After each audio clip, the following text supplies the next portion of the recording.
Bueno, muy buenas noches a todos. Bienvenidos a nuestra tercera sesión con el libro de los Hebreos.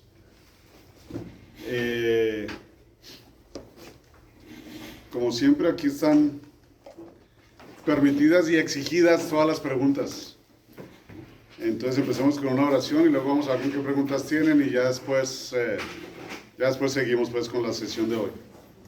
En nombre del Padre, del Hijo y del Espíritu Santo. Amén. Señor, te agradecemos por el don de la vida, por tenernos aquí.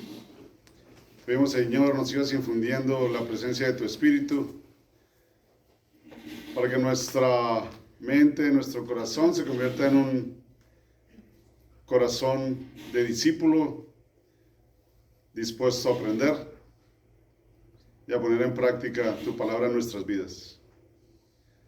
Ponemos en tus manos a todos los que están aquí registrados, a toda la clase y a nuestra comunidad, para que todos en unión y comunión podamos estar siempre en tu presencia. Bendícenos hoy, Señor, en esta tercera clase, hablando de nuestro peregrinar por el desierto, para que nos ayudes y nos des la guía para llegar a la tierra prometida. Nos ponemos, como siempre, en las manos de nuestra Santa Madre, la Virgen María, y hoy especialmente con Santa Teresita de Jesús, de quien celebramos su fiesta en el día de hoy. En nombre del Padre, del Hijo y del Espíritu Santo. Amén. Entonces, bueno, ¿alguna pregunta de las clases pasadas?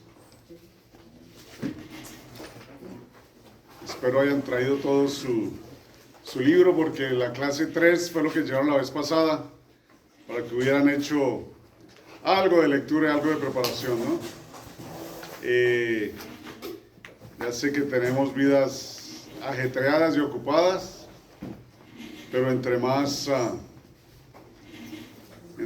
nos juntemos de la palabra del Señor, más viva se nos va a hacer, ¿no? Y hoy precisamente hoy vamos a leer ese versículo tan impactante para mí, acerca de qué es la palabra de Dios, ¿verdad? Entonces, ¿alguna pregunta? Eusebio, tienes cara de pregunta. No pregunta, sino que yo estuve meditando el 5 y el 6. Pero hoy son el 3 y el 4. Bueno, el 4 y el 5. Ok. Y lo que a mí en lo personal me viene diciendo es que, bueno, yo hay veces siento demasiada flojera venir, pero me dice en este libro de los Hebreos que no dejemos a nuestro Señor Jesucristo lo que Él nos ha regalado, ¿no? Que es algo que no se puede comparar, incluso que es más grande que los ángeles, que es más grande que Moisés, que todos esos profetas, ¿no? Ajá. Y que es un regalo que nos da prácticamente todos los días, que a pesar de que, pues, no sé, tenemos el cansancio, la flojera, el trabajo, la rutina, no nos debemos olvidar de lo que Él hizo por nosotros, ¿no? Perfecto, así es. La revelación de Dios es un regalo para nosotros que debemos vivir todos los días. Muy bien. ¿Alguna otra comentario, alguna otra pregunta? ¿No? Bueno. Entonces, un nuevo peregrinar por el desierto. Nuestra vida es una continua peregrinación. Peregrinación no es más que ir de un punto al otro, ¿verdad? De un punto al otro. Y cuando hablamos de peregrinación lo tratamos de poner en el contexto de Dios, Entonces, en las peregrinaciones, así como cuando se van a escalar una montaña, pues normalmente siempre hay obstáculos y pasos difíciles y cosas imprevistas que pasan. Entonces, por ejemplo, hablemos de algo que menciona y enseña el obispo Barrón. No sé si lo habrán escuchado, aquí hemos dado algunas clases de las que él produce. Y él habla de las herejías de YouTube. ¿Ok? Las herejías de YouTube. Y él habla de 4. La primera de ellas es la ciencia. El don y la grandeza de la ciencia. Y estos científicos pues dicen, la ciencia lo es todo. Si la ciencia no lo prueba, no existe. Si la ciencia no dice el entorno de todo lo que pasa, entonces no existe, no es verdad. Y pues obviamente sabemos que pues eso no es cierto, ¿no? Porque la ciencia sin la creación no existiría. ¿Ok? La ciencia sin la creación no existiría. Ellos dicen que solo si lo puedes probar con números y matemáticas es verdadero. Pero los números y las matemáticas pues no existirían si no hubiera creación. Si nosotros no estuviéramos aquí, pues no habría nada. Entonces debemos ver en la creación esa personificación, esa realización de la visión divina. Dios tuvo esa visión, la hizo realidad y gracias a esa visión estamos aquí. Y por eso hay ciencia. ¿Y los hombres qué hacemos? Los hombres básicamente descubrimos. O podemos descifrar procesos para cambiar las cosas, ¿no? Entonces, por ejemplo, alguien descubrió el cemento y después vio que si le echaba agua, pues se volvía como pegante y que si le echaba piedras, pues se hacía todavía más resistente y entonces empezó el concreto, ¿no? Y después que si le ponemos varillas, pues todavía más y ya aguanta mucho más peso. ¿Y cómo vamos a cocinar la carne? Entonces si la ponemos al fuego, pues bueno, entonces ya se va a poder comer mejor y cosas así. Entonces el hombre va progresando y va descubriendo. Y con el don de la inteligencia, de la sabiduría que nos da el Señor, entonces podemos ir haciendo esto, ¿verdad? Entonces la ciencia y la fe van mano en mano. Van mano en mano. Siempre la fe, pues viniendo de Dios con un poco de ventaja, digamos. El segundo es el angelismo eclesial. ¿Ok? El angelismo eclesial que busca que la iglesia sea una santa, un ángel. ¿Ok? Entonces dice que todas nuestras iglesias no valen para nada, no sirven para nada por todos los errores que hay, por todas las barbaridades que han cometido las iglesias. Entonces todas las iglesias no sirven para nada. ¿Ok? Entonces yo me voy con la mía porque yo me hago el perfecto santo y entonces Dios y yo, uno con uno aquí, ¿verdad? Pero tenemos que acordarnos del mismo Jesús. El mismo Jesús. Él fue que con su don divino escogió a los 12 apóstoles, ¿verdad? Y los 12 apóstoles no hubo uno solo que no fallara. ¿Sí? Uno lo traicionó y lo entregó, pero los otros 11 también fallaron. Y él trabajó con ellos para dar las herramientas para regresar, para mejorar, para crecer, ¿verdad? Entonces sabemos que nuestra iglesia sí, en su divinidad, es totalmente perfecta porque es la creación de Dios. Y en su parte humana, pues es imperfecta porque somos todos nosotros los que la hacemos. Y nuestras limitaciones humanas, pues afectan ese funcionamiento humano de la iglesia, ¿verdad? Nosotros, los hombres y mujeres que estamos transitando aquí por esta tierra, somos, digamos que santos en construcción, santos en desarrollo, ¿sí? Entonces, mientras tanto, vamos a seguir cometiendo errores. El tercero es el fundamentalismo bíblico. Fundamentalismo bíblico que dice, si no está escrito en la Biblia, no vale. ¿Ok? Y lo tomamos literalmente, pero nos damos cuenta que muchas de las otras denominaciones cristianas parece que tomaran literalmente lo que quieren y no tomaran literalmente lo que no quieren. ¿Ok? Mientras que nosotros en la Iglesia Católica pues vemos cómo tenemos que estudiar la Biblia como un todo. No podemos simplemente sacar un pedacito de aquí, un pedacito de allá, sino tomarla como un todo. ¿Por qué? Porque toda la Biblia está hecha a la luz de Cristo. Está hecha para Cristo. Y a través de Cristo pues obviamente para nuestra salvación. Y sabemos por ejemplo que en la Biblia hay diferentes géneros literarios, ¿no? Que están las alegorías, que están las narraciones, que está la poesía, que están las parábolas, todos esos diferentes tipos de escritura que tenemos que saber entender dentro del contexto bíblico. Y finalmente el cuarto es el marcianismo, se llama. El marcianismo, que era una herejía que decía el Dios del Antiguo Testamento es un Dios diferente al del Nuevo Testamento. El Dios del Antiguo Testamento era un Dios malo, el Dios del Nuevo Testamento es un Dios bueno. Son dos cosas diferentes, ¿ok? Entonces tenemos que descartar lo antiguo porque era malo y tenemos que centrarnos en lo nuevo porque es el bueno, ¿ok? Pero sabemos que no. Sabemos y escuchamos de los santos, como por ejemplo San Agustín, que nos dice, el antiguo se revela en el nuevo y el nuevo se esconde en el antiguo. ¿Por qué? Nuevamente porque todo es cristocéntrico, ¿ok?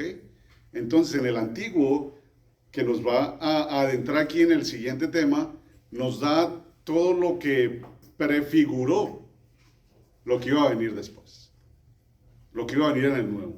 Y en el nuevo nos dice cómo llegó a ser realidad lo del antiguo y ahora nos dice cómo vivir esta nueva realidad de la nueva alianza. Entonces, en estas cuatro herejías del YouTube, vemos cómo realmente nosotros no hemos cambiado, ¿verdad? El ser humano en lo profundo no ha cambiado nada. Hemos avanzado en tecnología, hemos avanzado en diferentes cosas terrenales, pero en cuanto a nuestro ser, seguimos siendo el mismo humano pecador de toda la historia. ¿Ok? Entonces tenemos que seguir creciendo en eso y por eso estamos aquí, Entonces, cuando hablamos del marcianismo y de que lo antiguo era malo, eso nos lleva más bien a tratar de verlo de la manera correcta, ¿ok? Entonces, eso es lo que llamamos la tipología,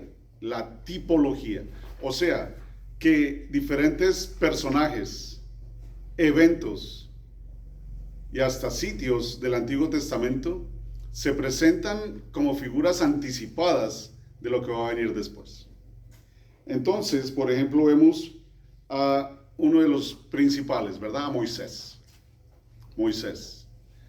Aquel niño salvado de las aguas, eso es lo que significa Moisés, ¿verdad? ¿Sabían cuál es el significado de Moisés? ¿Sabían qué significaba eso? Salvado de las aguas. Porque en ese tiempo de Moisés, los hebreos estaban creciendo en número y en poder y los egipcios se empezaron a preocupar. Entonces dijeron, bueno, hay que matar a todos los niños. Las mujeres, déjenlas vivir, pero los niños hay que matarlos para que no crezca más ese pueblo. Y la mamá de Moisés lo coloca en una cuna y la protege para hacerla impermeable y lo pone en el río. Lo pone en el río de tal manera que pase por enfrente de la casa del faraón, donde las hijas y todos estaban bañando, a ver si ojalá lo veían y se salvaba el niño, y efectivamente lo ven y lo salvan, y él crece como un egipcio, digamos, siendo hebreo. Entonces se llama Moisés porque es salvado de las aguas. Después, con el pasar del tiempo, pues ya recibe su llamado y se va de Egipto porque está huyendo, después de que mató a un egipcio por pegarle a un hebreo. Y el Señor lo llama, ¿no? Después de su historia, el Señor lo llama y lo manda a liberar a su pueblo. Entonces, Moisés se convierte en uno de los primeros mediadores entre el pueblo y Dios. Moisés era aquel que se presentaba y que hablaba con Dios como un amigo, cara a cara. Y este Moisés, después de tratar de decirle a Dios, después de decirle a Dios que él no podía, que mejor escogiera otro, entonces finalmente él va, ¿no? Dios en realidad le da a su hermano, a Aarón, para que vaya con él, y se van los dos. Y por mandato de Dios, liberan al pueblo. Y por mandato de Dios, entonces va y les lleva las 7 plagas a Egipto, ¿verdad? ¿Se acuerdan de las 7 plagas? No me acuerdo yo exactamente cuáles son. El agua hecha en sangre, las langostas, las ranas, la lepra, creo, y otras dos que no me acuerdo bien, hasta la séptima, ¿verdad? Moscas. Que la séptima es La muerte. la muerte de los primogénitos, ¿no? La muerte de los primogénitos. Entonces, al Moisés ir, ¿quién vio todo eso? ¿Quién vio todos esos milagros? ¿Quién presenció todos esos milagros? Los israelitas. Los israelitas y ¿quién más? Y los egipcios, ¿no? Los egipcios que estaban presentes ahí. Ellos vieron todo. Los israelitas, el pueblo de Dios, fueron testigos presenciales de todas las maravillas. Fueron 10 plagas, ¿no? En Egipto. 7. Que yo sepa 7. Que me acuerde 7. Las 7 plagas de Egipto. Luego confirmamos. Que me acuerde fueron 7. Pero cada plaga de estas iba enfocada para vencer a uno de los dioses egipcios. Con cada una de ellas. ¿Ok? Hasta la última, donde venció, digamos que al más poderoso, y realmente no me sé los nombres de todos estos dioses egipcios, pero cada una de esas plagas, esa era la intención, mostrarle a los egipcios de que el Dios de los israelitas es el Dios verdadero y es más poderoso que ningún otro. Pero los egipcios pues nunca se dieron por vencidos, hasta el final. Moisés primero le pidió al faraón que los dejara ir a hacer los sacrificios, pero el faraón le dijo, no, haga los sacrificios aquí. Y Moisés le dice, no podemos. Algo saltó en la cafetera. No podemos porque si hacemos el sacrificio enfrente de los egipcios, pues nos van a matar, porque lo que vamos a hacer es un sacrilegio para los egipcios. ¿Ok? Entonces finalmente pasa todo esto y el pueblo es liberado y los dejan ir. Entonces Moisés es el líder de este éxodo. ¿Ok? Este éxodo que sale de Egipto con destino a la tierra prometida, ¿ok? El pueblo se va, pero el pueblo, habiendo vivido 400 años ahí, pues estaba acostumbrado a todo lo que experimentaba día a día donde vivían. Y cuando empiezan a vivir sin esas comodidades normales de su vida, pues es cuando empiezan a rebelarse, ¿verdad? Nos hubiéramos quedado ahí en Egipto, allá teníamos carne para comer, allá teníamos agua para tomar, aquí no tenemos nada, y cada rato se quejaban con Moisés, cada rato. Hasta que Moisés sube, y como vimos la clase pasada, se sube al Sinaí, se demora ya su tiempo, y viene lo del becerro de oro. Pero resulta que el pueblo llegó bastante rápido a la tierra prometida. Y Moisés envió a 12 espías a que fueran a mirar cómo estaba la tierra para ver cómo la iban a conquistar. Cuando estos espías regresaron, hubo 2 que dijeron, sí podemos, con Dios sí podemos. Pero los otros 10 dijeron que no. Esos son muy grandes, son muy fuertes, nosotros no podemos contra ellos, nosotros no tenemos armas, nosotros no tenemos nada. Y hubo desconfianza en que la promesa de Dios no era suficiente para ellos. Entonces esta desconfianza, y después también junto con el becerro de oro, pues fue lo que hizo que el Señor les dijera a ellos, ninguno de ustedes va a entrar a la tierra prometida. Solo 2. ¿Ok? Entonces, por eso se van a ir a vagar por el desierto, a peregrinar por el desierto, porque no van a entrar a la tierra prometida.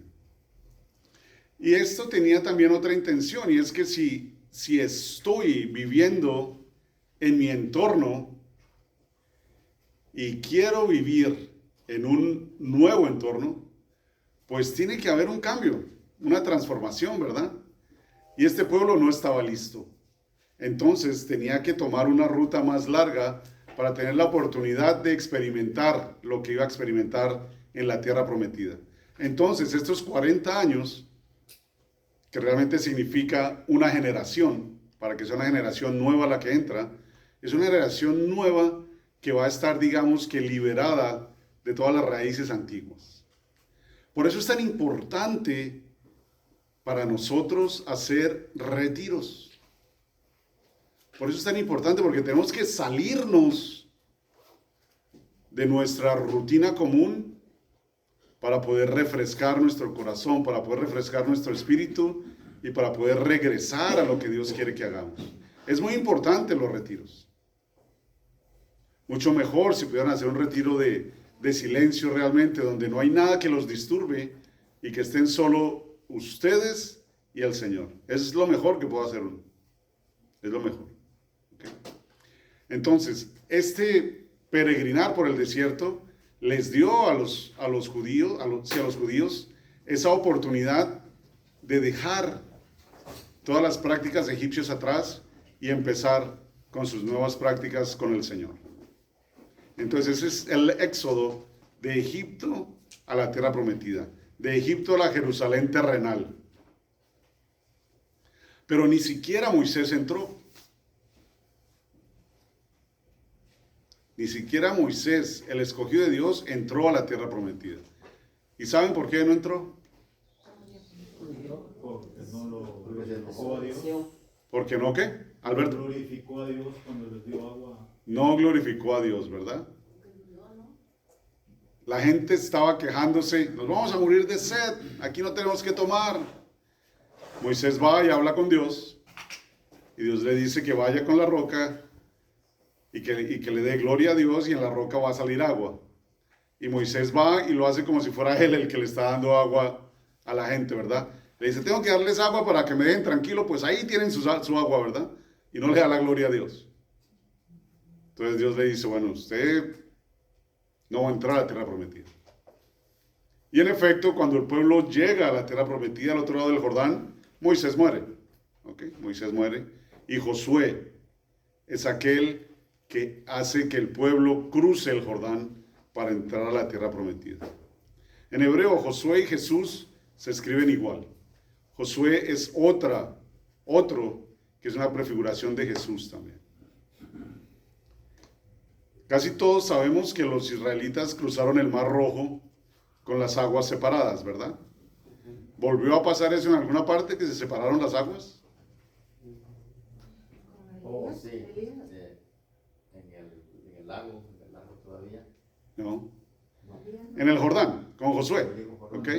Con Josué, para que los israelitas entraran a la tierra prometida, entonces otra vez el Señor abre las aguas para que cruce el pueblo.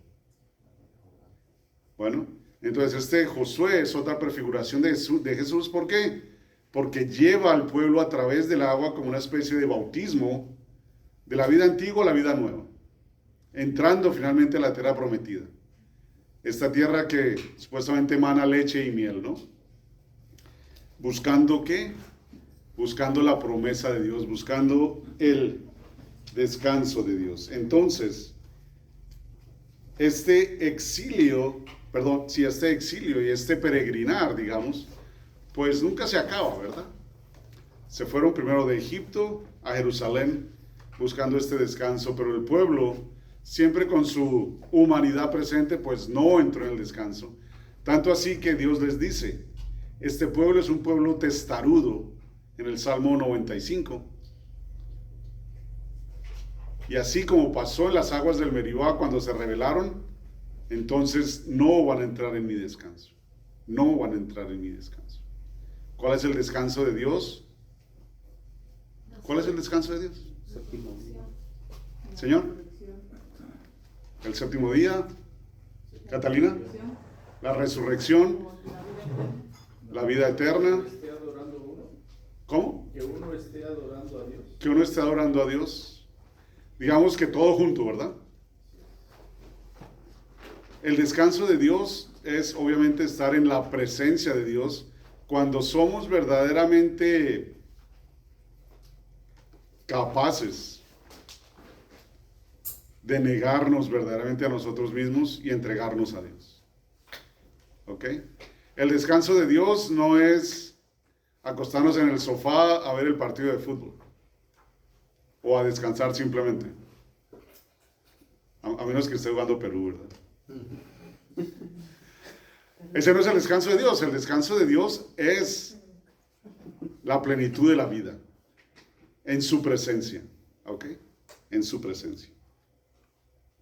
Entonces sí, como decía Roberto, hablamos de 3 descansos con Dios, digamos.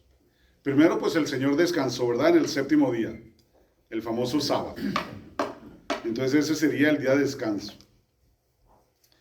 Después, el descanso sería cuando entraran a la tierra prometida. Pero cuando entran a la tierra prometida, en el Salmo, también dice, después en uno de los Salmos, que va a haber otro día, otro descanso. ¿Qué quiere decir eso? Que cuando entraron a la tierra prometida, por todas las fallas que había habido, en realidad no iban a disfrutar del descanso de Dios. Iba a venir otro después, otro día del descanso. Un descanso que está por venir. Alfredo, ¿podrías leer Hebreos 3, 7, 8? Por favor.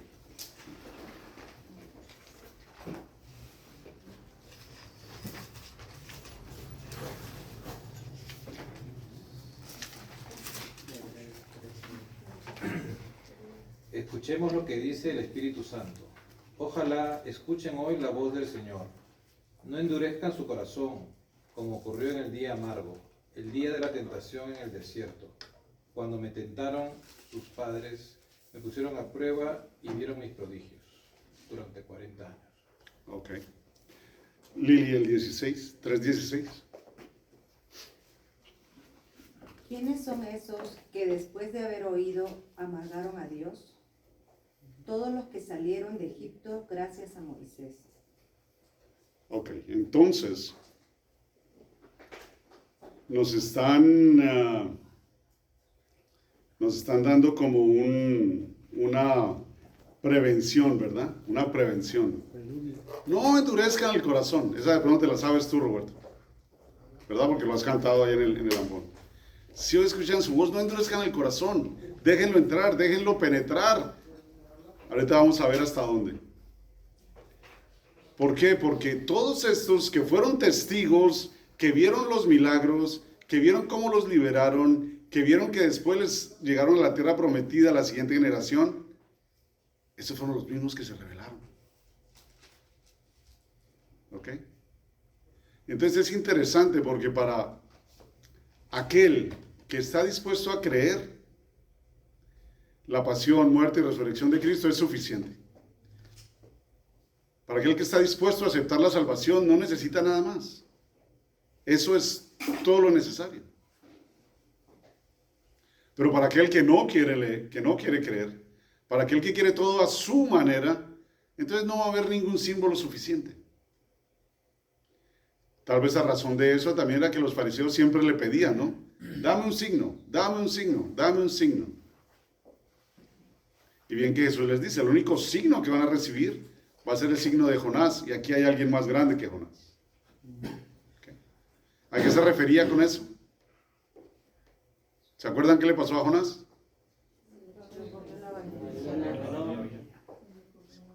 Exactamente, se lo llevó la ballena, estuvo en el vientre de la ballena por 3 días y luego salió, ¿verdad?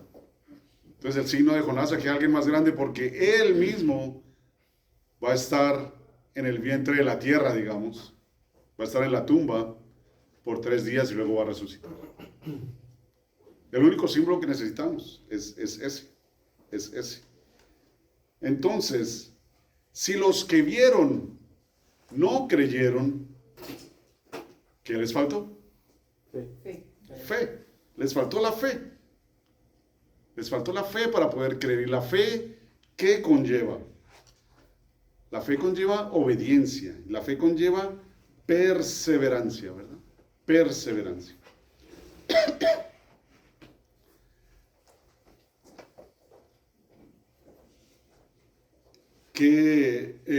Roberto, ¿podrías leer el 4:2, por favor?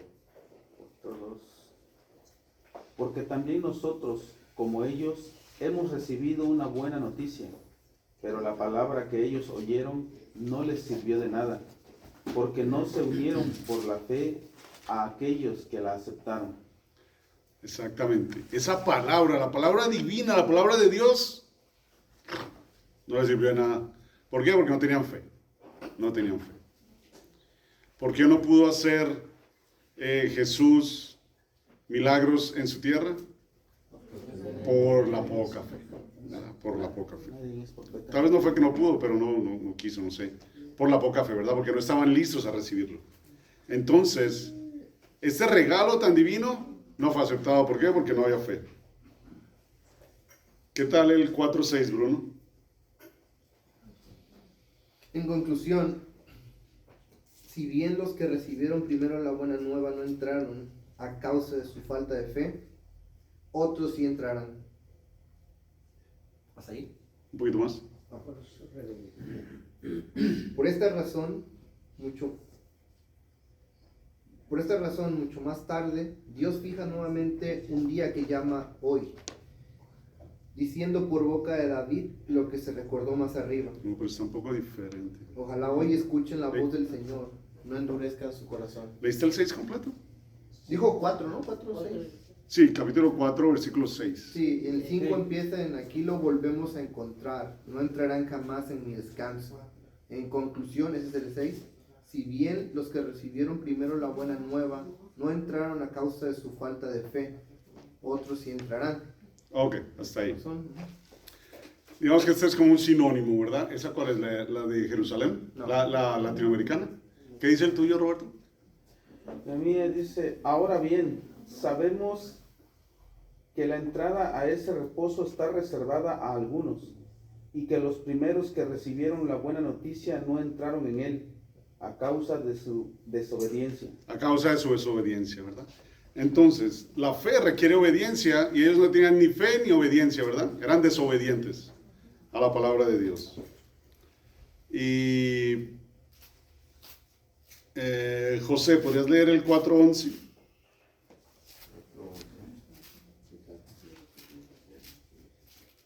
Esforcémonos pues para entrar en su descanso y que nadie merezca por su falta de fe el castigo de que hablamos.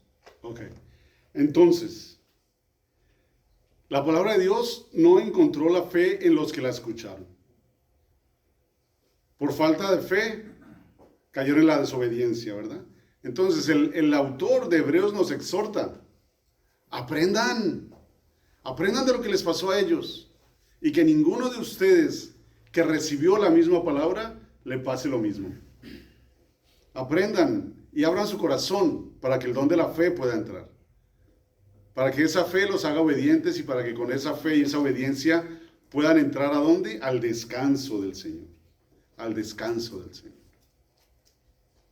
Porque teniendo fe y obediencia, entonces vamos a tener la disposición, la capacidad de adorarlo a Él, ¿verdad?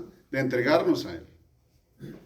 Porque queramos admitirlo o no, a algo o a alguien estamos adorando. Entonces la pregunta para descubrir eso es, ¿a quién estoy adorando en mi vida? ¿Y cómo puedo descubrir eso? Pues mirando mi tiempo. ¿Dónde estoy invirtiendo, usando, gastando, malgastando mi tiempo? ¿Ok? ¿Qué viene? ¿Cómo son las prioridades del uso de mi tiempo? Y de pronto también acompañado con el uso del dinero, de pronto. ¿Ok? Eso nos va a ayudar a ver qué es lo que estamos adorando, qué es lo que controla nuestra vida. Entonces, si nos ponemos a mirar eso día tras día y de pronto vemos que Dios está a 50 minutos los domingos y no vuelve a aparecer, pues no es que lo estemos adorando mucho, ¿verdad? Pero si lo empezamos a ver todos los días, entonces, bueno, ya estamos acercándonos a Él. Ya estamos trabajando más, ¿para qué? Para entrar en su descanso. Porque no hay Dios que no te haga esclavo. El único Dios verdadero con D mayúscula, aquel Dios verdadero, Él te da su descanso. Todos los demás dioses con D minúscula que tenemos en nuestras vidas, todos nos quitan la paz. Todos nos cansan, todos nos esclavizan. ¿Ok? El único que nos da la libertad es Él, el grande. ¿Y qué necesitamos para recibir eso? Fe y obediencia. los dos dones de Él que está dispuesto a darnos, nomás se los tenemos que pedir. Y veíamos la clase pasada, si no estoy mal. Ah, no, perdón, es este domingo que lo vamos a leer. ¿Por qué no recibimos lo que pedimos? Si Felipe, pudieras leer Santiago 4:3, creo.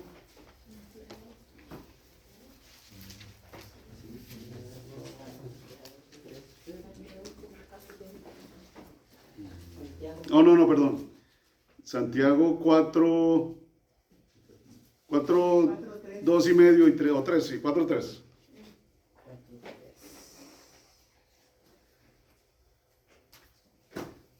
O si piden algo, no lo consiguen porque piden mal, y no lo consiguen porque lo derrocharían para divertirse. Exactamente. Piden mal, no sabemos pedir, ¿verdad? No sabemos pedir, porque pedimos llevados de nuestra humanidad.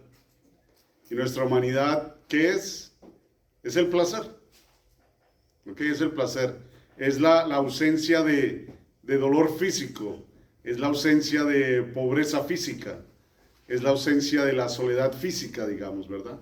Entonces pedimos para satisfacer eso, ¿pero por qué? Porque estamos pensando solo en yo. Pidamos pues fe y obediencia para entregarnos a Él y servirlo a Él a través del prójimo. Y entonces llegamos aquí a esta increíble frase. Vamos a poner a quien frase no, versículo. Laura, ¿me podría leer por favor 4:12 de Hebreos? 12. 4:12. Además, la palabra de Dios es viva y enérgica, más tajante que una espada de 2 filos. Penetra hasta la unión de alma y espíritu, de órganos y médula. Juzga sentimientos y pensamientos. Increíble, ¿no? ¿En qué tiempo está hablando aquí el autor? Hablando de tiempo presente, pasado, futuro. Presente. Viva es la palabra de Dios. Y hoy la tenemos que leer en tiempo presente. La palabra de Dios es viva y eficaz hoy también. Entonces, nunca podemos leer la palabra de Dios y decir, la palabra decía esto. No, la palabra dice lo que debemos hacer. Jesús, digamos que le dijo a Pedro, sí, pero le dice a su iglesia, porque hoy nos continúa diciendo, hoy nos continúa llamando. Bueno, y pues es un poco atemorizante esta espada, ¿sí o no? ¿Qué les daría miedo que esta espada hiciera? Nos matara. ¿Que nos qué? Que nos matara. ¿Que nos matara cómo? Pedazos. ¿A pedazos? Ok. Estamos hablando de la palabra de Dios. ¿Qué miedo les da? ¿Qué miedo les daría? ¿Penetra hasta dónde? Hasta los tuétanos, o sea, hasta más allá que allá. Pues es una conversión. Alma y espíritu.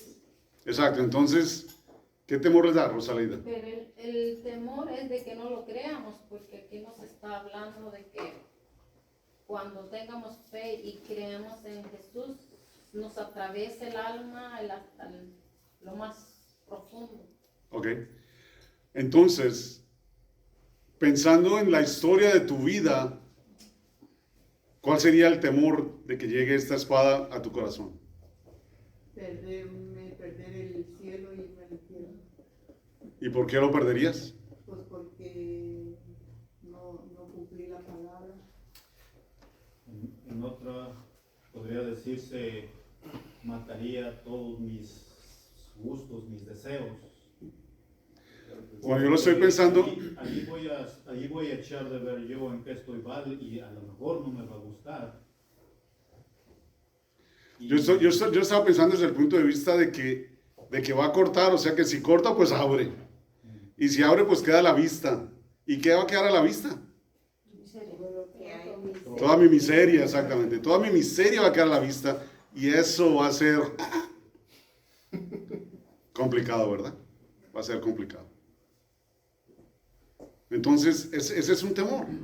Y ese temor nos puede hacer salir corriendo. Y decir, no, yo no quiero nada con Dios. Déjeme a mí tranquilo, no me corte a pedacitos. Déjeme enterito. ¿Ok? O por otro lado, podemos pedirle la fortaleza que nos diga, sí, Señor, ayúdame a enfrentar esta miseria. ¿Para qué? Para poder entregártela. Para que seas tú el que con esa espada tuya me la limpie. ¿Sí? Y entonces me quite toda esa miseria. Y que si se sabe, pues que en la misericordia de Dios entienda al pueblo. Si es que se le dice al pueblo. Y seguir. Porque cuando esa espada viene y me limpia, definitivamente voy a entrar en el descanso de Dios. No voy a tener nada que esconder, ¿verdad? Voy a poder andar desnudo, sin pena de que vean el interior de mi ser. ¿Okay? Esa es la espada, esa es la palabra de Dios. ¡Ah! Qué cosa tan increíble. Y entonces, al hacer su trabajo, esta palabra, pues definitivamente que vamos a entrar en ese descanso. En ese descanso que el único que nos puede dar es el Señor. Entonces, aquí, ¿qué es lo que no nos deja? Como decía, creo que lo dijo Alberto, que nos quite, que no nos guste lo que va a hacer, ¿verdad? Entonces, Elvia, ¿podrías leer Marcos 10, 19 al 20, creo?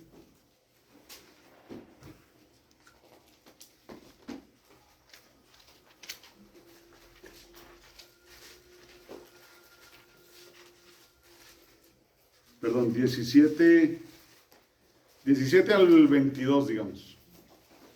Jesús estaba a punto de partir cuando un hombre corrió a su encuentro. Se arrodilló delante de él y le preguntó, Maestro bueno, ¿qué tengo que hacer para conseguir la vida eterna? Jesús le dijo, ¿por qué me llamas bueno? Nadie es bueno sino solo Dios. Ya conoces los mandamientos, no mates, no cometas adulterio, no robes, no digas cosas falsas de tu hermano, no seas injusto, honra a tu padre y a tu madre. El hombre le contestó, Maestro, todo esto lo he practicado desde muy joven. Jesús fijó su mirada en él, le tomó cariño y le dijo, solo te falta una cosa. Vete, vende todo lo que tienes y reparte el dinero entre los pobres y tendrás un tesoro en el cielo. Después ven y sígueme. Al oír esto, se desanimó totalmente, pues era un hombre muy rico y se fue triste. Ok. Aquí hay tanta enseñanza, ¿no? ¿Cuál era la intención del hombre? Oh. Salvarse, ¿no? Salvarse, como dijo Eusebio. La intención era salvarse. ¿Qué tengo que hacer para yo ganarme la vida eterna? Ok, yo. Entonces, ¿por qué hacía? Era un hombre bueno, ¿no? Podríamos decir que era un hombre bueno. No mataba, no era adúltero, no robaba, no levantaba falsos testimonios, honraba a su padre y a su madre, ¿verdad? Pero ¿por qué hacía todo esto? ¿Cuál era su intención al hacer todo esto? Hacerse rico y ¿qué más? ¿Hacerse rico en qué? ¿Cuál fue la pregunta que le hizo al principio a Jesús? Ganar la vida eterna. Ganar la vida eterna. Entonces esto lo hacía para ganarse la vida eterna, ¿verdad? Para él. Para él. De cierta manera estaba tratando de tener riquezas en la tierra. Yo soy bueno contigo, pero no para que te vaya mejor a ti, sino para yo tener aquí puntos a mi favor. Es la diferencia, ¿ok? Entonces, ¿qué le dice Jesús? Porque lo amó, ¿no? Lo habló. ¿Y cuál es el trasfondo en vender todo? Ve y vende todo, dáselo a los pobres y sígueme. ¿Cuál es el trasfondo? ¿Cuál es la lección ahí, pues? Quedarse vacío del mundo para llenarse de Dios. Nada de aquí realmente es tan importante. Tú eres libre de la ley. ¿Ok? La ley tiene que ser un fruto del amor. Y no que la ley acabe al amor. Porque si uno, como dice San Pablo, ¿verdad? Si no tengo amor, soy campana que resuena y no cuenta para nada. Él estaba haciendo todo, pero sin amor. Él no estaba en el descanso de Dios. Ni siquiera estaba buscando el descanso de Dios. Estaba buscando su propio descanso. ¿Verdad? ¿Qué nos dice esto? ¿Qué nos dice esto? Nuevamente, ten fe y persevera. ¿Por qué se puso triste? Bueno, tengo todo esto y simplemente lo voy a dejar ir. ¿Voy a poder liberarme de esto? Para seguir a este Señor. Afortunadamente nos dejan la duda aquí, ¿no? De qué pasó después. Podemos decir, pues se fue y nunca regresó. Pero quién sabe, de pronto sí regresó después, no sabemos. Ojalá haya regresado después, ¿cierto? Pero esa pregunta entonces viene para ustedes y para mí también. Porque estoy seguro que cuando vamos a la confesión, pues ponemos la ley al frente de nosotros, a ver cómo fue que faltamos a la ley, ¿verdad? Pero de pronto, para nuestra confesión, tendríamos que empezar a mirar cómo falté al amor. ¿Cómo falté al amor? ¿Cuándo dejé de mirar al prójimo por mirarme a mí mismo? Porque la pregunta que él hizo, pues desde el principio estaba mal, ¿verdad? ¿Qué he de hacer para tener en herencia la vida eterna? O sea, ¿qué tengo que hacer para ganarme la vida eterna? ¿Pueden hacer ustedes algo para ganarse la vida eterna? ¿Sí? ¿Quién dice que sí? Levanta la mano. 1, 2, 3. Los hombres, las mujeres, ¿no? Ah, sí, Rosalía. No se Ok. gana, se recibe. ¿Cómo? ¿Qué tenemos que hacer para ganárnosla? Eusebio, ¿qué tienes que hacer para ganártela? Hacer los mandamientos de Cristo. Ok, este señor hizo los mandamientos de Cristo. Pues dijo que sí, pero ya cuando le dijeron que vendiera todo, pues ahí le falló. Okay. Entonces no. Ninguno de ustedes, ni yo tampoco, ni nadie en el mundo se puede ganar la vida eterna. No hay un banco donde podamos depositar nada para que al final tengamos lo suficiente para ganarnos la vida eterna. No es comprable la vida eterna como el amor no es comprable, ¿verdad? La vida eterna te la ganaste ahí.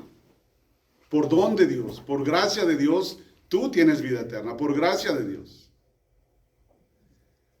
Es una decisión personal. Vivir de acuerdo a ese regalo, vivir de acuerdo a ese don o no. Entonces, sabiendo que eres salvo, sabiendo que tienes la vida eterna porque Dios vino a dártela en la cruz, llevas tu vida de acuerdo a lo que Jesús te enseña. Entonces tus obras se convierten en fruto de esa salvación. Y como consecuencia vas a cumplir la ley de Dios. Pero no en sí por la ley, sino por el amor de Dios. Es diferente. Es diferente que yo te dé, no sé, $100 aquí y que todos me vean dándotelos para que digan qué bueno es Manuel. Porque el regalo es para mí, a pesar de que tú te llevaste el dinero. El regalo es para mí. En cambio de que yo vaya y en lo escondido, en lo privado, te los dé para ayudarte a ti a que resuelvas una emergencia que tienes y que nadie sepa porque eso va a ser por tu bien. ¿Ves la diferencia en las dos situaciones? ¿O no la ves? ¿Sí? ¿Sí o no? Sí, sí. Espérate, me pongo los lentes para ver porque como no me hablas. Es que estaba confundido porque dice que por nuestras buenas obras iremos, nos ganaremos el cielo, ¿no? No nos ganaremos el cielo. No, bueno. Por nuestras buenas obras seremos aceptados en el cielo, ¿ok? Porque tus buenas obras te acompañan. Entonces, de cierta manera la pregunta no es ¿qué tantas buenas obras hiciste? La pregunta es ¿cómo amaste? ¿Ok? ¿Cómo amaste? Porque la obra es la misma. Si yo te doy $100, tú te quedas con $100. La obra es la misma. Pero si te los doy para que me vean a mí, o si te los doy simplemente en lo privado para ayudarte a ti, es la diferencia, ¿verdad? Si yo voy y le digo a Dios, le di $100 a Eusebio para que todos vieran lo bueno que soy, pues eso no cuenta para nada, eso no es una obra de amor. ¿Sí? En vez de yo decirle, no, pues Señor, todo lo que tuve lo puse al servicio de la comunidad en ocasiones apropiadas y en ocasiones cómodas y en ocasiones incómodas. Allá va a ser diferente, ¿verdad? La intención es lo que cuenta, el amor es lo que cuenta. Bueno, por eso dice Santiago, muéstrame tu fe sin obras, que por mis obras te voy a mostrar mi fe. Obras desinteresadas, obras de amor. ¿Sí se entiende la diferencia un poco, no? Sí, sí. José. Sí, usted lo dijo la vez pasada, hace 8 días, lo dijo que sí teníamos la vida eterna, la tenemos ganada. Entonces la pregunta pienso que tal vez sería más de nosotros, ¿cómo la puedes mantener? Si ya te ganaste la vida eterna, ¿cómo puedes mantenerla? Llevando tu vida de acuerdo al don recibido. Ajá, al don recibido. Llevándolo, exactamente. Entonces, si la palabra de Dios es viva y eficaz y cortante como una espada de 2 filos, pues tenemos que darle la oportunidad de que venga y nos corte, y nos abra, y nos transforme. Y en los Salmos hablamos de la lección divina, ¿verdad? Esa es una de las herramientas más poderosas, digamos, para que esta palabra pueda hacer su efecto en nosotros. ¿Se acuerdan de que hablamos de la lección divina y qué es la lección divina? ¿Se acuerdan? ¿Cómo leemos en oración un versículo, 2 versículos, un pasaje pequeño? ¿Y cómo lo traemos en oración a nuestra vida? ¿Qué me está diciendo esta lectura hoy a mí? ¿Cómo me afecta?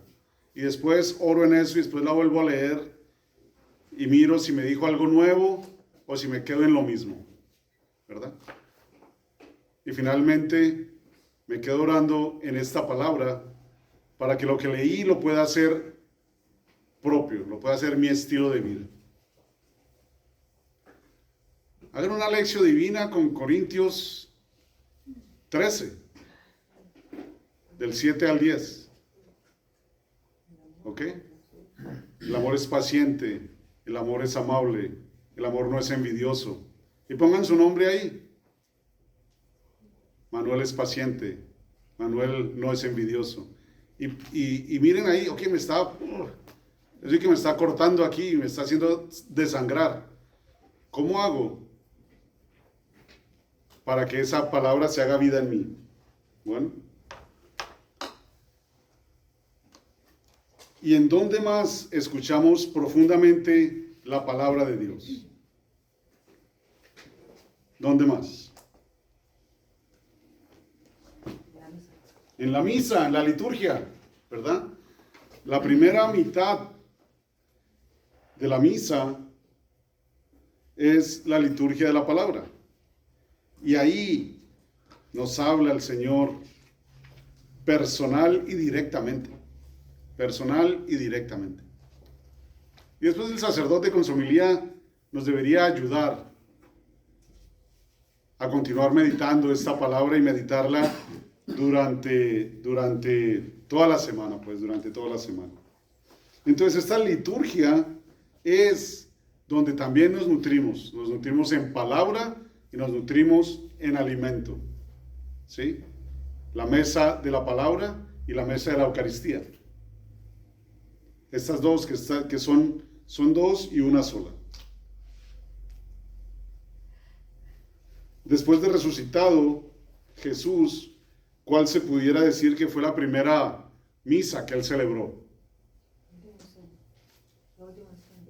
No, después de resucitado. Cuando se fue con los apóstoles. Pentecostés. Allá atrás, Catalina. El Espíritu Santo. En el camino de Maús, ¿verdad? En el camino de Maús. Él va por el camino y les va abriendo los ojos, ¿no? Les va abriendo las escrituras. Y después llegan a la casa y parte el pan. Y ahí es cuando lo descubren. Este es el Señor. Desde ahí, la celebración continúa ¿hasta cuándo? Hasta hoy. Hasta hoy. Y entonces vemos que esta liturgia también es una pregustación, digamos. Es un preámbulo a la liturgia celestial. En el Catecismo, en el párrafo 1090, leemos: en la liturgia terrena, o sea, las misas que celebramos aquí nosotros, pregustamos y participamos en aquella liturgia celestial que se celebra en la ciudad santa, Jerusalén, hacia la cual nos dirigimos como peregrinos, donde Cristo está sentado a la derecha del Padre, como ministro del santuario y del tabernáculo verdadero. Entonces, la primera peregrinación, el primer exilio fue Egipto a la Jerusalén terrena. Nuestra peregrinación ahora es de la tierra al cielo. De la tierra al cielo. ¿Qué debemos hacer? ¿Cómo debemos vivir? ¿Cómo debemos ser para poder llegar a este descanso de Dios en la Jerusalén celestial? En el 11:11 leemos: la obra de Cristo en la liturgia es sacramental, porque su misterio de salvación se hace presente en ella por el poder de su Espíritu Santo. Porque su cuerpo, que es la iglesia, es como el sacramento en el cual el Espíritu Santo dispensa el misterio de la salvación. A través de su cuerpo vivo se distribuye ese misterio de salvación. Y al recibirlo en la Eucaristía, entonces viene. Y cuando lo recibimos, ¿hasta dónde penetra? Hasta los tuétanos también, ¿verdad? Porque ahí viene y se nos mete la sangre y se va a los huesos y se va al alma y se va a todo lado. ¿Y qué hace él? Como una espada de dos filos. Si tú lo aceptas, te da la luz y te ayuda a mirarte, a conocerte y a sanarte. ¿Y hacer qué? Una creación nueva en Dios. Una creación nueva en Dios. Entonces, ese amor es real. Ese amor ilimitado de Dios por ti es real. La pregunta es, ¿estás consciente y aceptas ese amor? ¿Aceptas que este Dios que creó todo este universo está interesado en ti y quiere que tú te salves porque te ama? ¿Aceptas ese amor? ¿Qué necesitas para poder aceptarlo? Esa es la pregunta. ¿Qué necesitas para que este Padre que te ama pueda recibir tu alma, el alma que tú le estás entregando? Porque nuestra relación con Él no es una relación lejana, es una relación de padre a hijo. de padre a hijo, con un amor diáfano, transparente, ¿ok? Entonces, en estos 2 capítulos, eso fue lo que vimos. ¿Para qué? Para llegar al trono de gracia. Al trono de gracia, donde está Dios sentado, dispuesto a darnos todo lo que es, todo lo que tiene.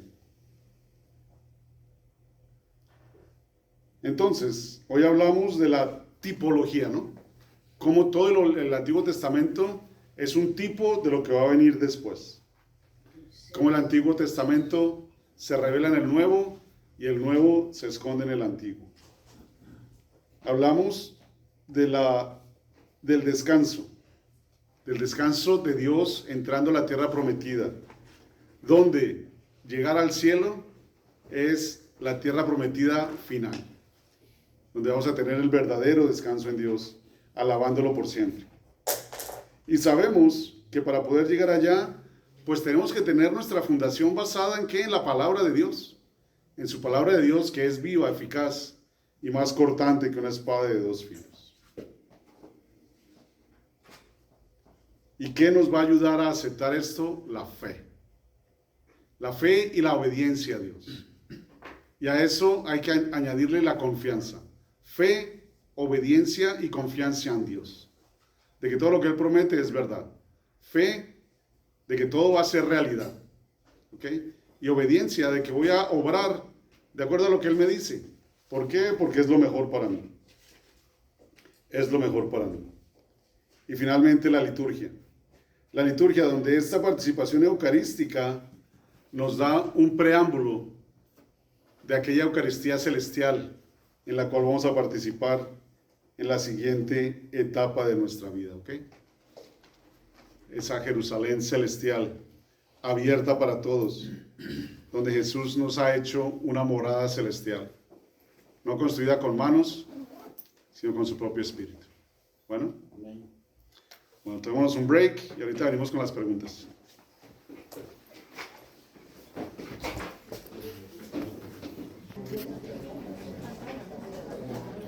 Entonces, hoy estamos con los capítulos 3 y 4, ¿verdad? Son cortos. Y a pesar de que ya los leyeron y casi se los memorizaron de tanto que estudiaron, vamos a leer acá. ¿Ok? ¿Estamos listos? Capítulo 3. Por tanto, hermanos santos, partícipes de una vocación celestial, consideren al apóstol y sumo sacerdote de nuestra confesión, a Jesús, que es fiel al que lo instituyó, como lo fue también Moisés en toda su casa, pues ha sido juzgado digno de una gloria tanto superior a la de Moisés, cuanto la dignidad del constructor de la casa, supera a la casa misma. Porque toda casa tiene su constructor, mas el constructor de todo es Dios. Ciertamente, Moisés fue fiel en toda su casa, como servidor, para atestiguar cuanto había de anunciarse. Pero Cristo lo fue como hijo al frente de su propia casa, que somos nosotros, si es que mantenemos la confianza y nos gloriamos en la esperanza. Por eso, como dice el Espíritu Santo, si hoy escuchan su voz, no endurezcan sus corazones como cuando lo irritaron el día de la prueba en el desierto, cuando sus padres me pusieron a prueba y me tentaron después de haber visto mis obras durante 40 años. Por eso me irrité contra aquella generación y dije, siempre andan extraviados sus corazones, no reconocen mis caminos. Por eso juré con ira, no entrarán en mi descanso. Miren, hermanos, que no haya en ninguno de ustedes un corazón malo e incrédulo que lo aparte del Dios vivo. Antes bien, exhórtense unos a otros cada día mientras suene este hoy, para que ninguno de ustedes se endurezca, seducido por el pecado. Somos en verdad compañeros de Cristo. a condición de que mantengamos firme hasta el fin la posición del comienzo. Al decir, si hoy escuchan su voz, no endurezcan sus corazones como cuando lo irritaron. ¿Quiénes son los que, después de haberle oído, lo irritaron? ¿Es que no fueron todos los que salieron de Egipto guiados por Moisés? ¿Y contra quiénes se indignó por 40 años? ¿No fue acaso contra los que pecaron, cuyos cadáveres quedaron en el desierto? ¿Y a quienes juró que no entrarían en su descanso, sino a los que no creyeron? Así vemos que no pudieron entrar a causa de su incredulidad. Temamos, pues, no sea que, permaneciendo aún en vigor la promesa de entrar en su descanso, alguno de ustedes resulte que llegue rezagado. También nosotros hemos recibido la buena nueva, lo mismo que ellos. Pero la palabra que oyeron no les aprovechó, pues no se compenetraron con la fe de los que la escucharon. De hecho, hemos entrado en el descanso los que hemos creído, según está dicho. Por eso juré con ira, no entrarán en mi descanso. Y eso que las obras de Dios estaban terminadas desde la creación del mundo, pues está dicho en alguna parte acerca del día séptimo. Y descansó Dios el día séptimo de todas sus obras. Y también en el mismo lugar, no entrarán en mi descanso. Así pues, ya que quedan algunos por entrar en él, y que los primeros en recibir la buena nueva no entraron a causa de su desobediencia, señala otro día, hoy, diciendo por David mucho después en el lugar citado, si hoy escuchan su voz, no endurezcan sus corazones. Porque si Josué les hubiera dado el descanso, no se hablaría más tarde de otro día. Por tanto, queda un descanso sabático para el pueblo de Dios. Pues quien entra en su descanso, también él descansa de sus trabajos, como Dios de los suyos. Esforcémonos, pues, por entrar en ese descanso, para que nadie caiga imitando aquella desobediencia. Pues viva es la palabra de Dios, y eficaz, y más cortante que espada alguna de 2 filos. Penetra hasta la división entre alma y espíritu, articulaciones y médulas, y discierne sentimientos y pensamientos del corazón. No hay criatura invisible para ella. Todo está desnudo y patente a los ojos de aquel a quien hemos de dar cuentas. Teniendo, pues, un gran sumo sacerdote que penetró los cielos, Jesús, el Hijo de Dios, mantengamos nuestra confesión de fe. Pues no tenemos un sumo sacerdote que no pueda compadecerse de nuestras flaquezas, ya que ha sido probado en todo como nosotros, excepto en el pecado.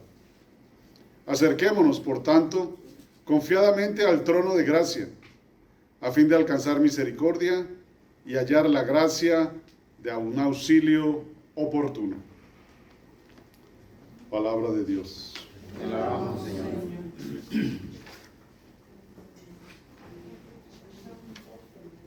Antes de empezar ahí con las preguntas del libro, ¿hay alguna frase, alguna palabra así que como que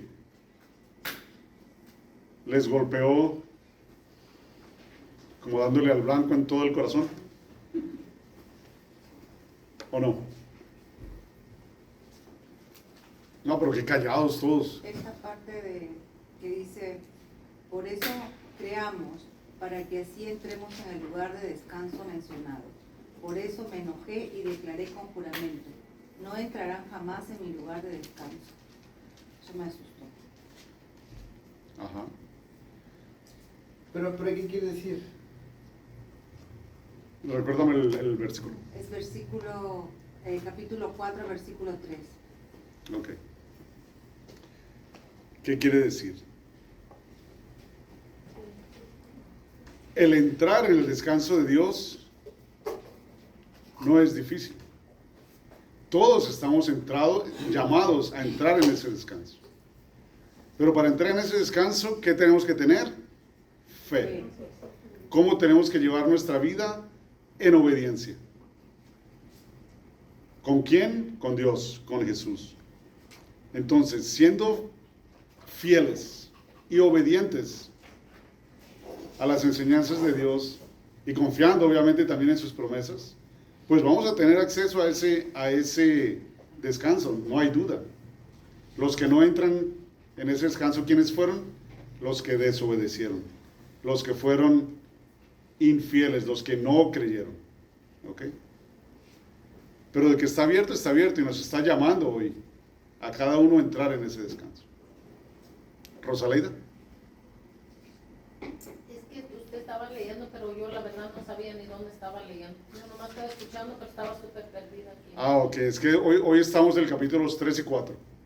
De...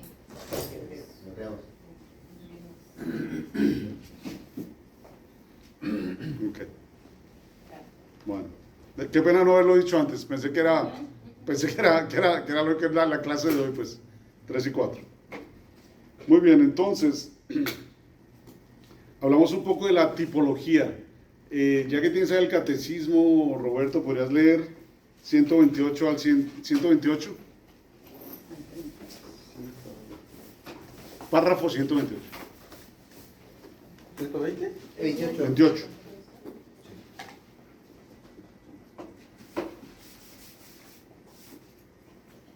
La unidad del Antiguo y Nuevo Testamento.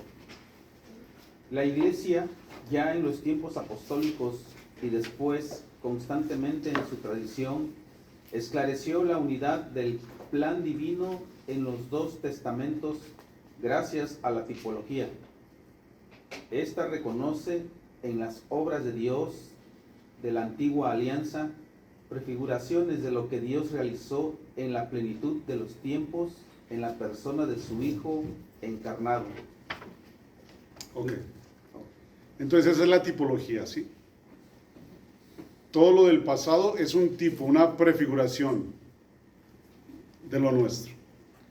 Vamos a ver en un capítulo más adelante, en 2 capítulos más adelante. No, perdón. Este fue San Pablo en una de sus cartas, donde dice que a los niños hay que darles, ¿qué de comer? A los bebés, perdón. Leche, ¿verdad? Porque no pueden morder todavía. Leche. Y ya de adultos les dan comida sólida. Entonces aquí de cierta manera estaba, en ese tiempo, cuando estaban empezando, había que darle las cosas un poco más simples, digamos, para que las puedan entender, para que las puedan captar, así como nosotros. ¿Ok? Primero tenemos que empezar con revelaciones sencillas que sean entendibles y aceptables para nosotros, para después ir cada vez revelándose más a medida que profundizamos. José. Sí, he leído un poquito lo que es el 3 y el 4, pero hay el versículo 12, donde dice: cuidado, hermanos, que no haya entre ustedes alguien de mal corazón y que tan incrédulo como para apartarse del Dios vivo. Es algo que, bueno, yo me pongo a pensar mucho, ¿no? Y eso me siento que me ayuda. Es como un recordatorio que me debo de mantener en mi carril. Exactamente. Exactamente. Ya, pero hay una pregunta. Entonces, por eso quizás Jesús se demoró más en venir, porque no estábamos todavía preparados para su venida. No podemos decir que Jesús se demoró. Me refiero, no que se demoró, sino que tuvieron que pasar tantísimos años para que recién en ese momento Jesús venga a la tierra y con él y con su ejemplo, seguro con la esperanza de que al verlo podamos creer y mucha gente cambie su vida, ¿no? Para contestar esa pregunta, miremos esta, ¿ok? Miremos la número 2.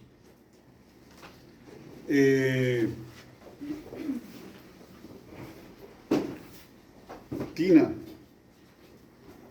¿Podrías por favor leer Números 12, 1 al 8?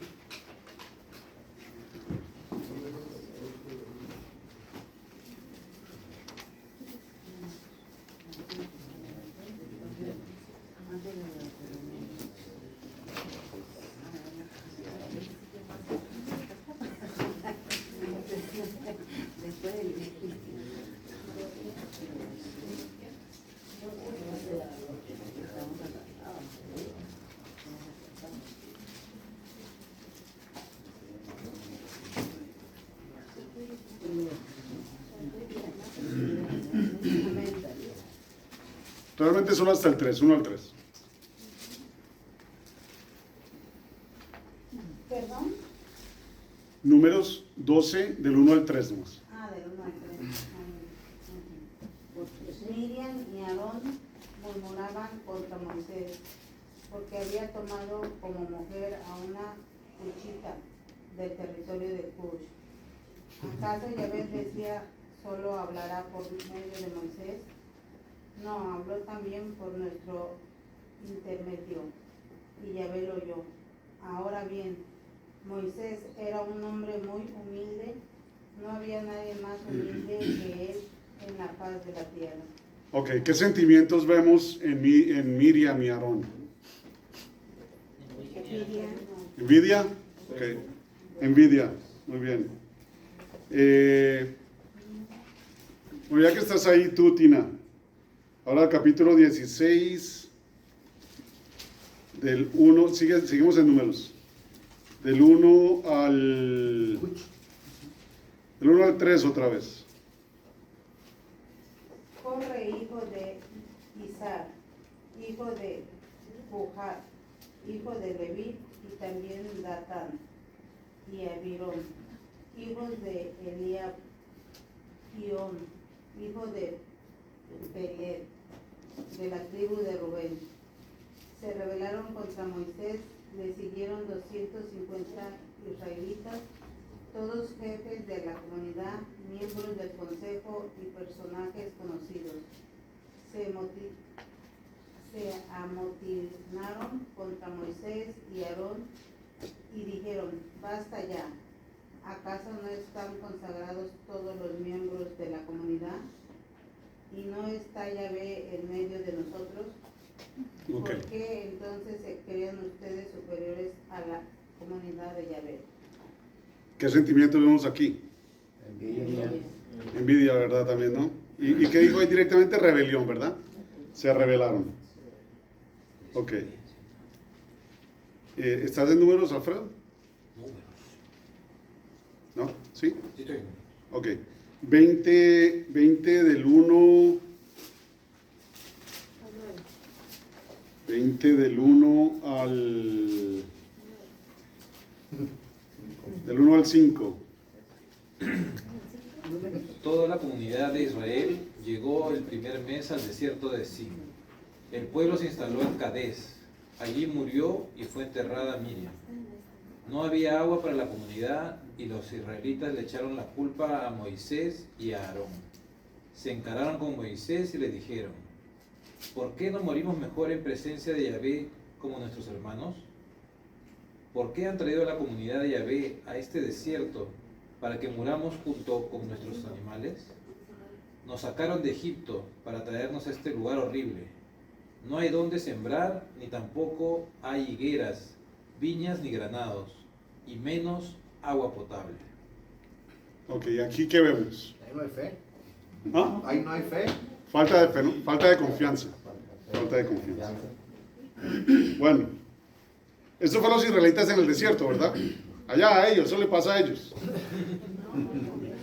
¿O vemos alguna similitud con el buen pastor? ¿O vemos alguna similitud con la comunidad hispana del buen pastor?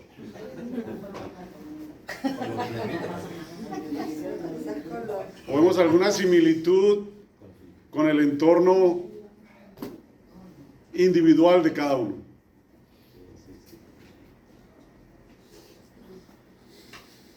Es viva y eficaz, ¿verdad? Y nos corta hasta el final, porque cuando vemos todo esto, pues, ¿cuánto nos hemos revelado nosotros mismos? ¿verdad? ¿Qué falta de fe tenemos, cierto? ¿Qué falta El de fe? orgullo también. El ¿Qué orgullo. exceso de orgullo? Exactamente. Exactamente. A ver, José. ¿Puedes ir a Josué 4, 19 al 24? Josué está justo después de Deuteronomio, al principio de la Biblia. ¿Josué qué dijo? 4, 19 al 24.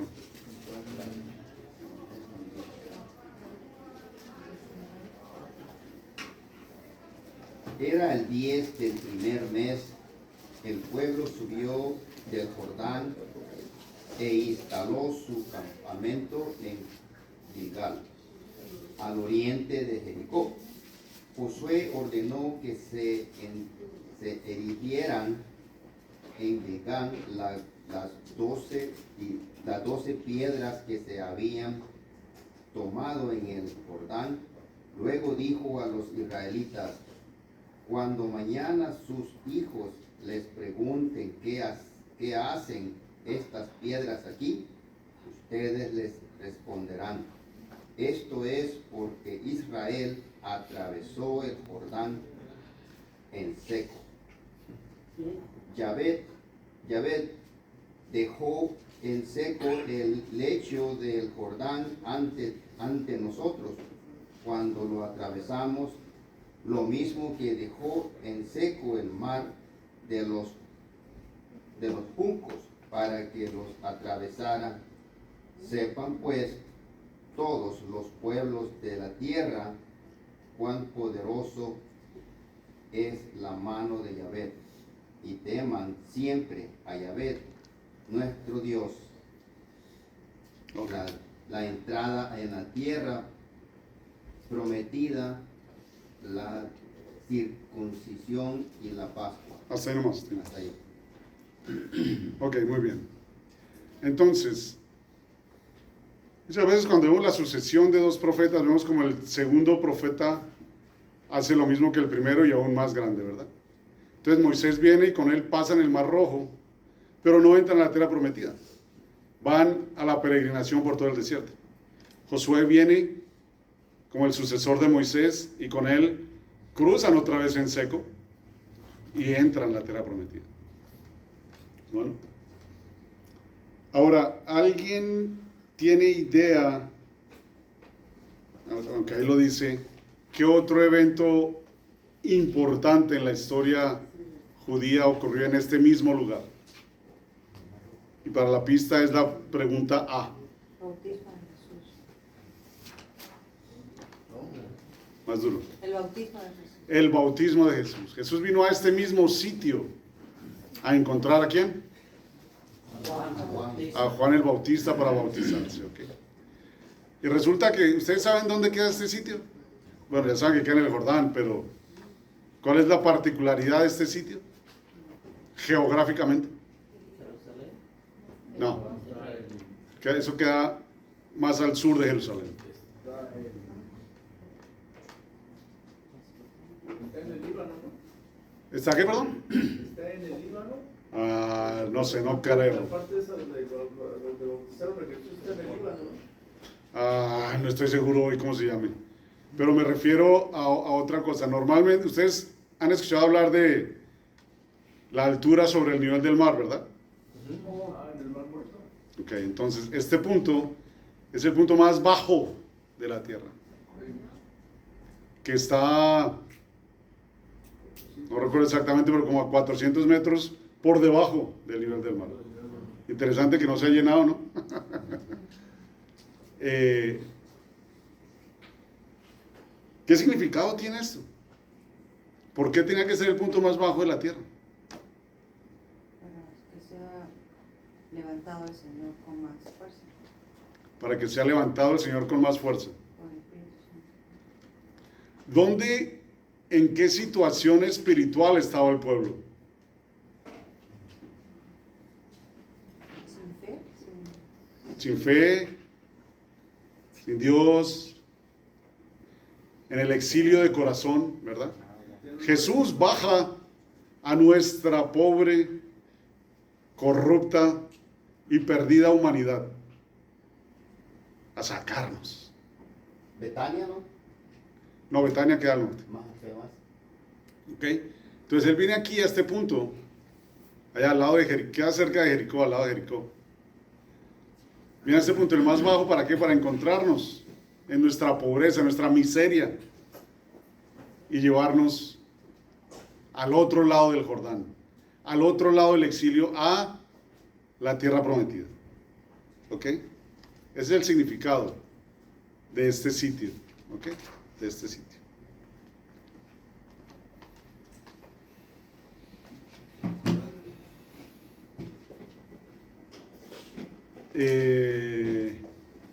¿Quién leyó? José.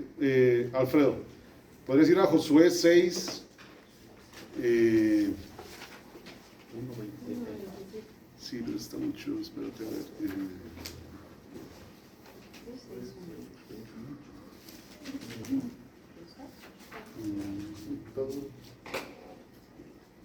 Todo el 6. Vamos a leer del...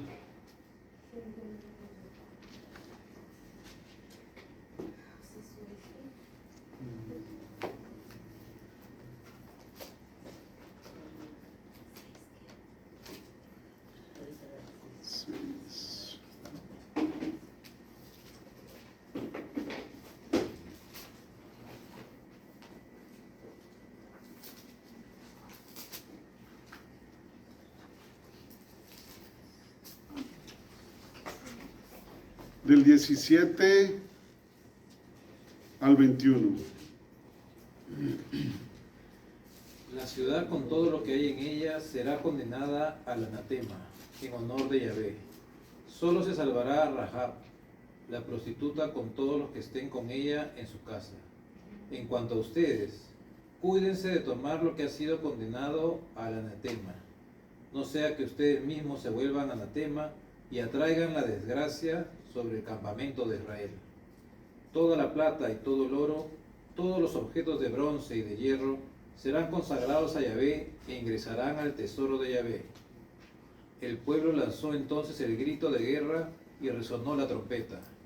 Apenas oyó el pueblo el sonido de la trompeta, lanzó el gran grito de guerra y la muralla se derrumbó. El pueblo entró en la ciudad, cada uno por el lugar que tenía al frente, y se apoderaron de la ciudad. Siguiendo el anatema, se masacró a todo lo que vivía en la ciudad, hombres, mujeres, niños y viejos, incluso a los bueyes, corderos y burros. Ok. Entonces, anatema es como lo malo, ¿verdad? Todo lo que va en contra de Dios es el anatema, y todo eso se va a reunir para consagrárselo al Señor para que lo transforme, para dejarlo en las manos de Él. Pero entonces, todo lo que está dentro de esta ciudad son los cananeos, ¿ok? Son los cananeos. Entonces, ¿qué significado le podemos dar a estos cananeos? Y si miráramos hoy, ¿de qué podrían ser un tipo estos cananeos en nuestra propia vida? Entonces, miremos la película, digamos. Este pueblo está encerrado, está protegido por una barrera, por las paredes de la ciudad, ¿ok? Impenetrables. Y afuera está el pueblo de Dios, afuera está Dios. Y cuando siguen el comando de Dios y siguen los pasos que Dios les dio, entonces este muro se cae. Y entran ellos y acaban con todo. Entonces, ¿qué podríamos decir que estos cananeos significan en nuestra propia vida?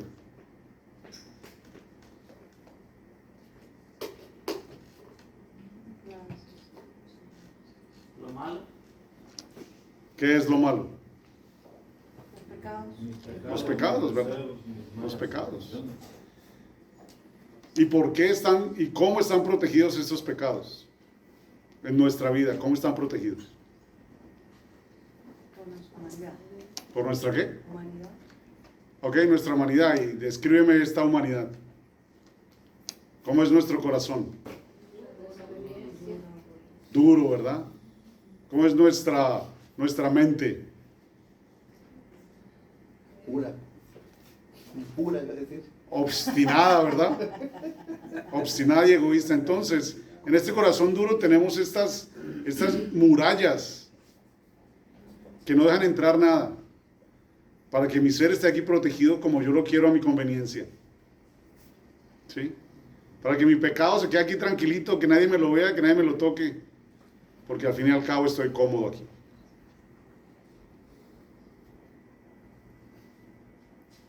Pero incluso dentro de ese pecado hay algo por allá adentro que me dice, no estás bien. Ya vemos a Rahab, ¿verdad? La prostituta. ¿Ok? Obviamente una mujer pecadora, digamos. Pero esta mujer pecadora fue la única que protegió a los espías aquella vez. Y por eso se salva. Porque a pesar de estar en el pecado, tenía la conciencia de que había algo mejor. Esa conciencia que tenemos nosotros, ¿verdad? Esa espinita. Entonces viene Dios, nos encontramos con Él, empezamos a aprender de Él y suena su palabra y rompe ese corazón de piedra que tenemos. Irrumpe dentro de nuestro ser y nos conquista, ¿verdad? Es la alegoría, la similitud. Y todo esto lo podemos empezar a ver cuando verdaderamente le damos tiempo, cuando verdaderamente nos adentramos en esa lección divina para que podamos tener esa experiencia que nos empiece a dar una prueba de lo que es entrar en el descanso de Dios. Roberto, por favor, en el catecismo, el 1090. No, creo que ya lo leí. El 1326.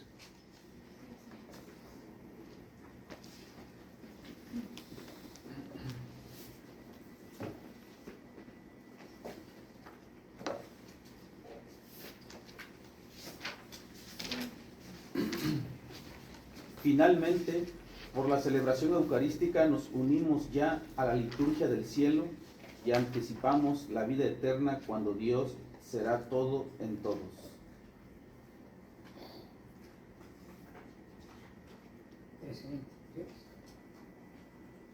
¿26? 1326. Y el 662, por favor. 662.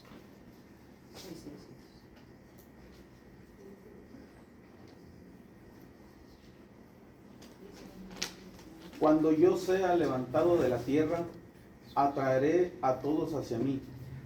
La elevación de la cruz significa y anuncia la elevación en la ascensión al cielo. Es su comienzo.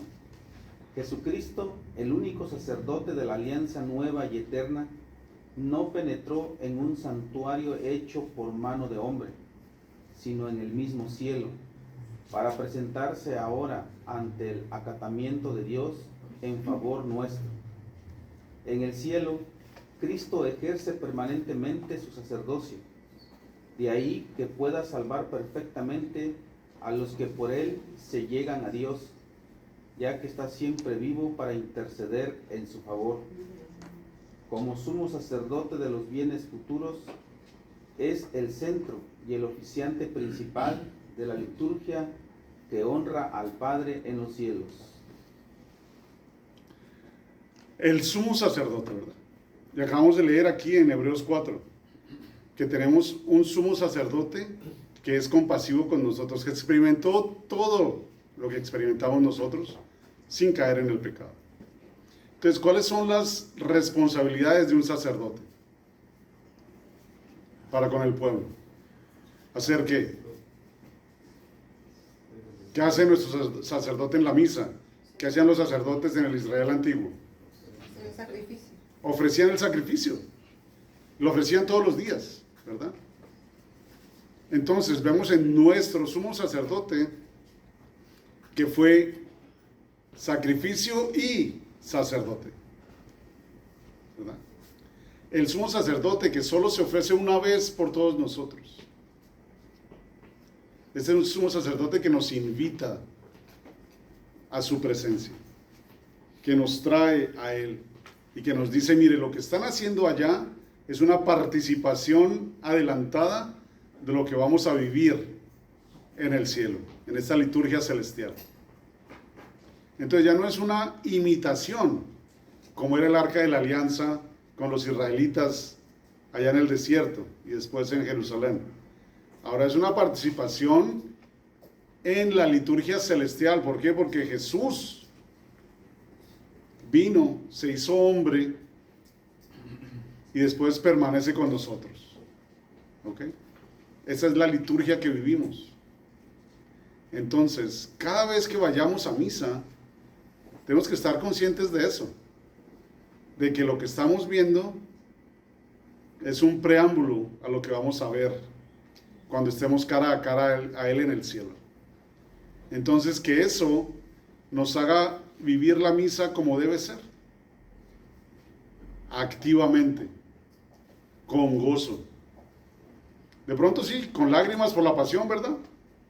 Por el sacrificio, pero es un sacrificio de salvación. Un sacrificio que se torna en celebración. Y finalmente, aceptar la misión que se nos entrega, ¿verdad? Glorificar a Dios con nuestras vidas. Glorificar a Dios con nuestras vidas.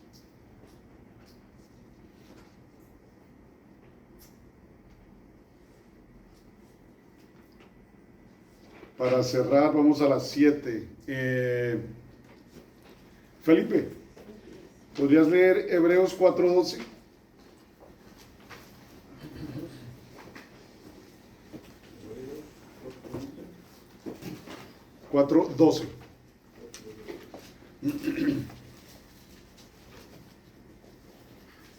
Amor, puedes alistar Lucas 24, 27 y 30.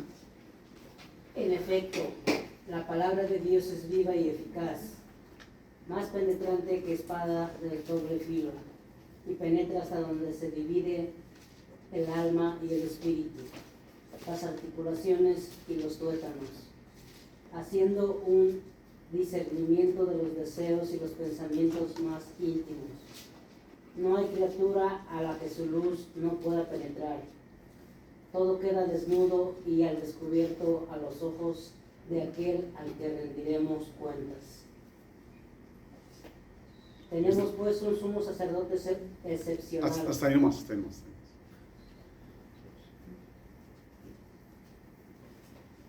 27 y 30. 27 y 30. Capítulo 24, 27 y 30. Sí. Y les interpretó lo que se decía de él en todas las escrituras, comenzando por Moisés y siguiendo por los profetas.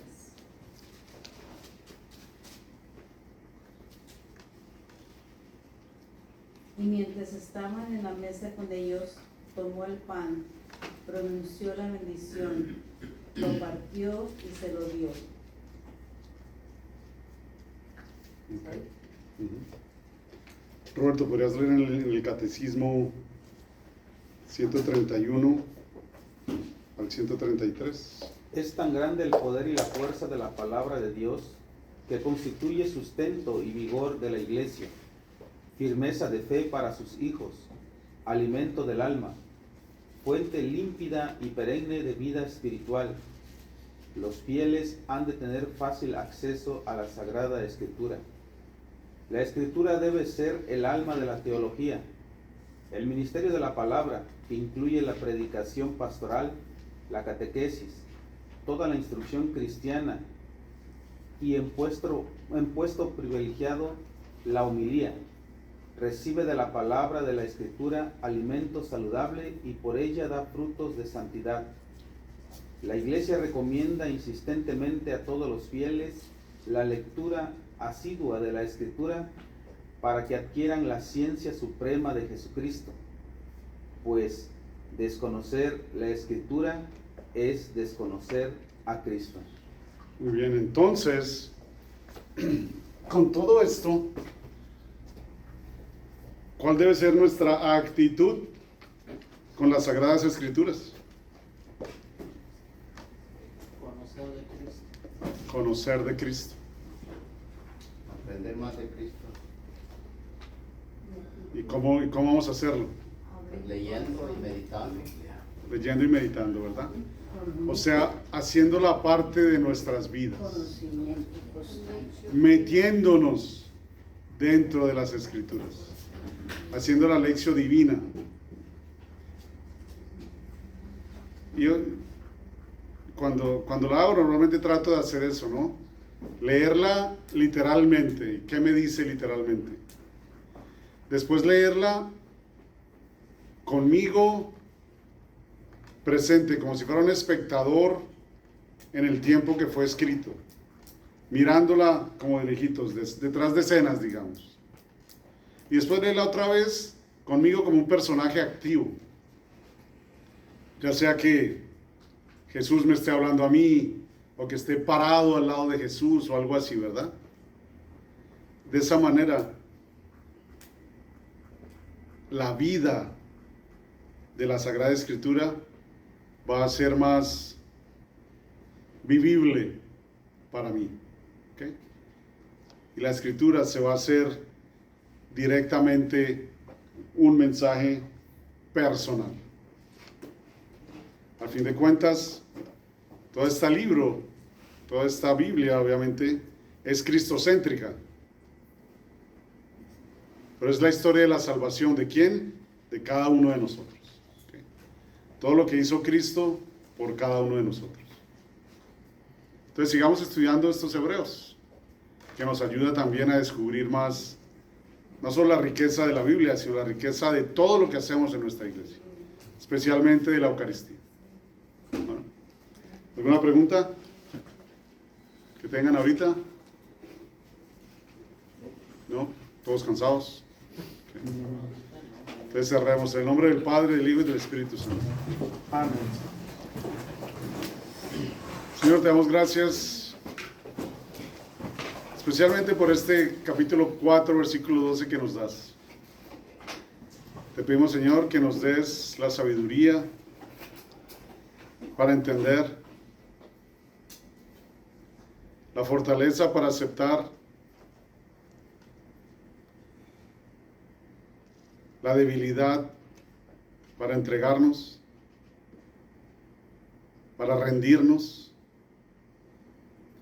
y el amor para unirnos a ti, Señor, a tu palabra que es viva y eficaz y que penetra hasta lo más profundo de nuestro ser. Ayúdanos, Señor, a abrir nuestros ojos para poder conocernos al fondo, para que con tu palabra se derriben las barreras que mantienen a tu amor por fuera y que pueda entrar a lo más profundo de nuestro ser. Nos ponemos en tus manos, Señor, y con la intercesión de Santa Teresa, que se entregó a ti desde que era una niña y que nos enseña cómo vivir en tu sombra, podamos cada vez ser hijos tuyos de corazón y de alma.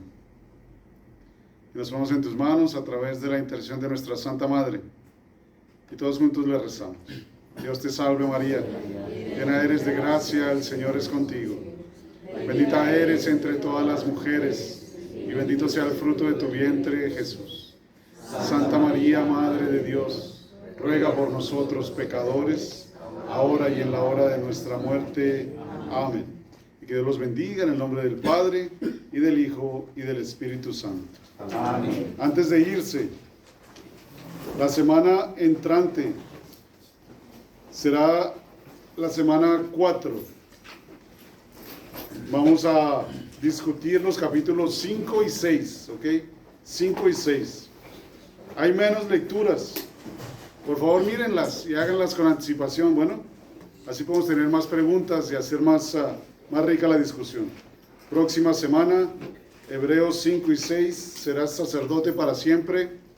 Si no la han tomado, allá atrás están los paquetes, ¿ok? Gracias y que tengan muy buen día.